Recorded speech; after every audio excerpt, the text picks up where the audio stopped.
Welcome to SN exam. Recently CBSE class 12th का result declare हुआ है, but किस हिसाब से हुआ है, ये कैसे मार्क्स अलॉट किए गए हैं स्टूडेंट्स को, इसके बारे में जानेंगे। वीडियो पे अगर नए हैं तो प्लीज़ चैनल को सब्सक्राइब कीजिए और ताकि ऐसी ही वीडियोज़ आपको मिलती रहे। चलिए स्टार्ट करते हैं। जितने भी रेगुलर कैंडिडेट्स ने 12th स्टैंडर्ड का ये क्लास पास किया है, उनमें से 99.37 स्टूडेंट्स जो हैं सीबीएसई के ऑल्टरनेट असेसमेंट पॉलिसी के द्वारा पास किए गए हैं। सो इस बार में ये जो 13,69,745 स्टूडेंट्स थे, जिसमें से 70,004 यानी कि 70,004 स्टूडेंट्स ये उन्होंने तकरीबन 95% से ज़्यादा स्कोर गेन किया है। सो ज़्यादातर जो चार्जेस हैं, ये जो चेंजेस हुआ है, ये प्राइवेट स्कूल्स में हुए हैं कि ज़्यादातर ये जो फ्लक्चुएशन शो करा है मार्क्स का, प्राइवेट स्कूल्स में ज़्यादा शो कर रहा है। जिसमें से पहले जबकि जिस स्कूल्स में पहले 88.22% होता था एवरेज मार्क्स, सो अब वहाँ पे 99.22% हो चुका है। सो इस साल स्टूडेंट्स के मार्क्स उनके स्कूल्स में ही कंप्यूट किए गए हैं। बोर्ड और स्कूल दोनों ही स्टूडेंट्स पर इस साल ज़्यादा मेहरबान है। According to the alternate assessment policy, 40% marks students के प्री बोर्ड से लिए गए हैं, प्री बोर्ड या मिड टर्म्स जो उन्होंने एग्ज़ाम दिए थे, सो उसमें से लिए गए हैं। और उनके पहले स्कूल्स में जो हुए थे उनमें से, और 30% मार्क्स 11th स्टैंडर्ड के फाइनल मार्क्स से लिए गए हैं, और 30% मार्क्स क्लास 10th के बोर्ड एग्ज़ाम रिजल्ट से लिए गए हैं। और ये मार्क्स ऐड किए गए हैं क्लास 12th के इंटरनल असेसमेंट और प्रैक्टिकल से, जो कि पहले ही हो गए थे as per exam subject basis. तो जानते हैं कि how have the 40 30 30% for the theories marks have been computed. तो इसके बारे में जानते हैं कि कैसे ये सेग्रीगेट किए गए हैं, मतलब ये 30% और 40% मार्क्स ऐड करके इन्होंने एक रिज़ल्ट बनाया है। तो उसके बारे में जानते हैं। क्लास 12th के लिए जो थ्योरी मार्क्स हैं वो कैलकुलेट किए गए हैं, उनके हर सब्जेक्ट के परफॉर्मेंस पे आधारित हैं सारे के सारे। और उन्होंने उन्होंने subject wise unit test, mid term या प्री बोर्ड एग्ज़ाम जो दिए थे तो टाइम पे, तो उसके बेसिस पे दिए गए हैं। और उसके लिए रिज़ल्ट कमेटी भी बैठाई गई, हर स्कूल में बनाई गई थी ये कमेटी, जिसमें प्रिंसिपल थे और 2 सीनियर मोस्ट टीचर्स थे स्कूल के, और क्लास 12th को पढ़ाने वाले 2 नेबर स्कूल के टीचर्स भी शामिल थे।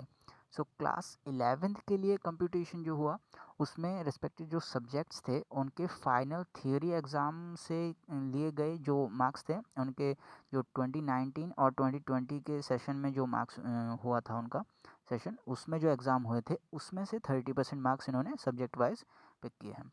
और क्लास 10th के लिए स्टूडेंट्स का जो ये 3 बेस्ट परफॉर्मेंस वाले सब्जेक्ट थे, यानी कि जो क्लास में 12th में जो बोर्ड एग्ज़ाम हुए थे उनके, उसमें जो 3 सब्जेक्ट थे जिनमें उन्होंने ज़्यादा मार्क्स गेन किए थे, उसका उन्होंने मार्क्स का एवरेज लिया है।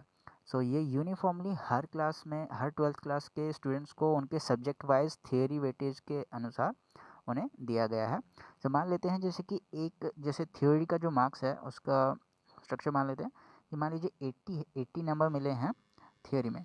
तो उसमें से 30% यानी 24 मार्क्स क्लास 10th के बेस पे हैं, और 30% यानी 11th बेस पे 24 मार्क्स क्लास 11th बेस पे हैं, और 32 मार्क्स जो कि 40% हो जाते हैं, ठीक है।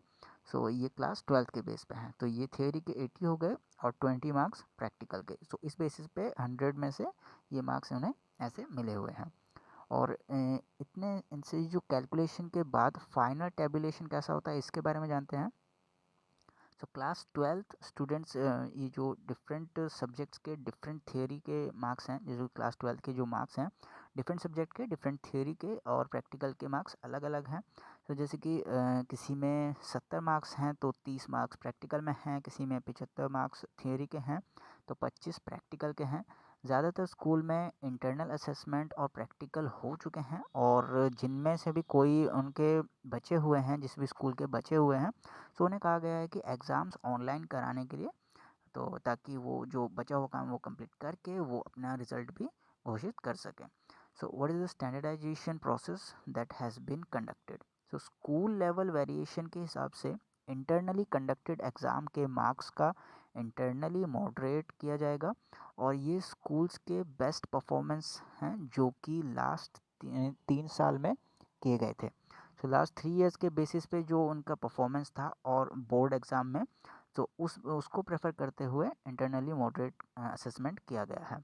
और हर एक सब्जेक्ट के लिए स्कूल को एक रूल फॉलो करना होगा, जो कि उनके स्पेसिफिक ईयर में उस स्कूल के द्वारा उस सब्जेक्ट की परफॉर्मेंस पे किया गया है।